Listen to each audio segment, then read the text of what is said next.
సభ్యులు మల్లారెడ్డి గారు. గంగులో నా జర్రసేపే అందరికీ అధ్యక్ష నమస్కారం. అధ్యక్ష మీరు నాకు అవకాశం ఇచ్చినందుకు చాలా చాలా ధన్యవాదాలు అధ్యక్ష. నాకు ఏం చేయాలనో ఎట్లా చెప్పాలనో ఏం చేయాలనో అర్థమైతే లేదు అధ్యక్ష. నేను పాలమ్మిన అధ్యక్ష, పువ్వులు అమ్మిన అధ్యక్ష, పెద్ద పెద్ద విద్యా సంస్థలు తెరిచిన అధ్యక్ష. ప్రపంచంలోనే భారతదేశంలోనే పెద్ద విద్యా సంస్థలు తెలంగాణ ఎవరికన్నా ఉన్నాయంటే అవి మల్లారెడ్డికి ఉన్నాయి అధ్యక్ష. కానీ ఇప్పుడు అంతా అయోమయం ఆగం ఉంది అధ్యక్ష.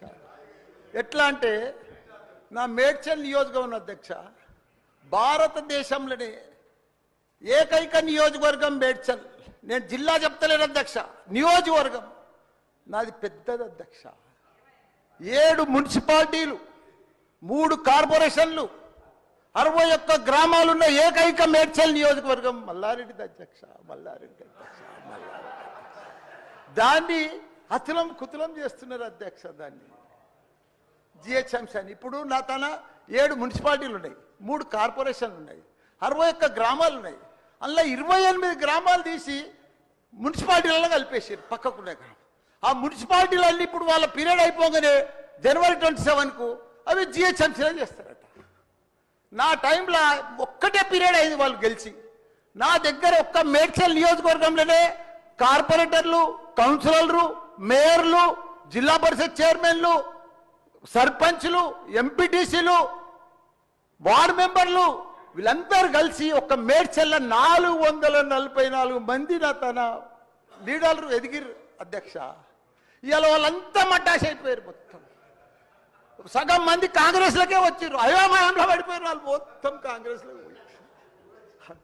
ఎందుకంటే మళ్ళీ ఎలక్షన్స్ వస్తాయి, మళ్ళీ మున్సిపల్ ఎలక్షన్స్ వస్తాయి, మళ్ళీ సర్పంచ్ ఎలక్షన్ వస్తాయి అంటే మున్సిపల్ లేదు, కౌన్సిలర్ లేరు, అన్ని జీవాలు కూడా వచ్చేసినాయి అధ్యక్ష. ఆల్రెడీ మున్సిపాల్లో గ్రామాలు కలిసిపోయినట్టు, మళ్ళా గ్రామాలని మున్సిపాల్ కూడా అన్ని జిహెచ్ఎంసీలో కలిసినట్టు. ఒకటి అధ్యక్ష, కలుపుని తప్పు లేదు. 9 మున్సిపాలిటీలు అప్పుడు సరౌండింగ్ శేర్లింగంపల్లి కానీ కొద్బుల్లాపూర్ కానీ ఇవన్నీ కలిపినప్పుడు ఏమీ లేదు.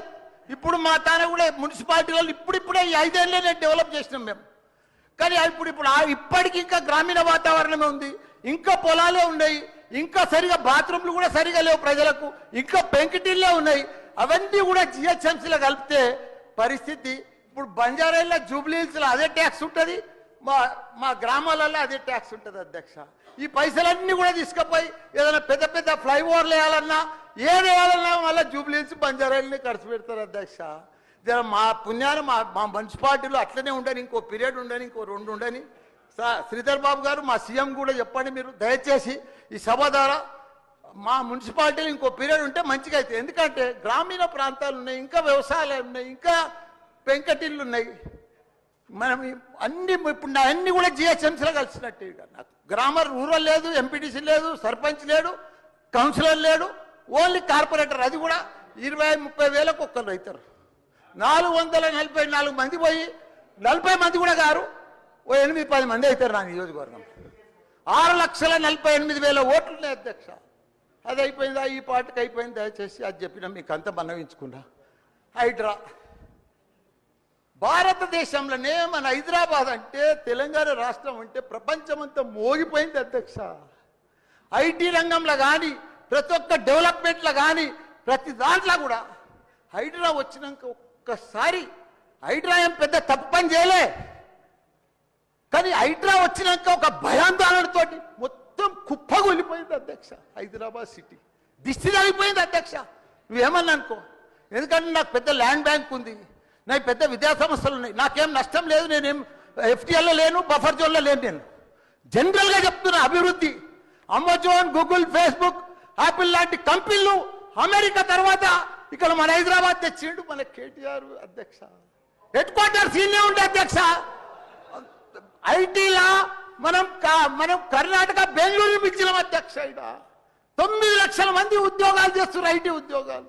పెద్ద పెద్ద ప్రపంచం అంతా కూడా హైదరాబాద్ తీసుకొచ్చి పెద్ద పెద్ద వాళ్ళకు బుగులు పట్టిపోయింది అధ్యక్ష. గరీబ్ వాళ్ళు అయితే గుండెలు వలిగిపోయినాయి అధ్యక్ష. మరి అది ఎందుకు తెచ్చిర్రో ఏమో మళ్ళీ నాకు అర్థం కాదు. ఇప్పుడు ఒకటి అధ్యక్ష, ఇప్పుడు నాయే కొన్ని ఎఫ్టీఎల్ ఉన్నాయి అనుకో, ఎగ్జాంపుల్ చెప్తా శ్రీధర్ బాబా నా, మన ఇంట్లో మన సెల్ ఫోన్లో చూస్తే మన భూమి వన్ జర్సెప్టీ ద ఫ్లో ఆగిపోతుంది అన్న, మీకు దండం పెడతా, మీరంతా చాలా మేధావులు. మన ఇంట్లో కూర్చొని కూడా మన పొలం హైడ్రాల్ ఉందా, చెరువు ఎఫ్టీఎల్ ఉందా, బఫర్ జోన్లు ఉందా చూసుకోవచ్చు. అంత టెక్నాలజీ వచ్చింది.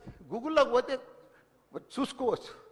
చూసి ఎవరెవరికి ఉందో ముందే నోటీసులు ఇచ్చి ఓపికతో అర్జెంట్ ఏముంది, తెల్లారి శుక్రవారం పొద్దుగల్లే పోయి శనివారం పొద్దుగల్లే పోయి కూలగొట్టాలని ఏముంది అధ్యక్ష. నిదానంగా వాళ్ళు కూడా మన తెలంగాణ ప్రజలే, వాళ్ళంతా కూడా మీరు ఓటేస్తేనే మనం మంత్రిలో కూర్చున్నాం. మనం అంత ఆదల బాగా ఆధార్ చేసేది, టెన్షన్ చేసేది ఏం అవసరం.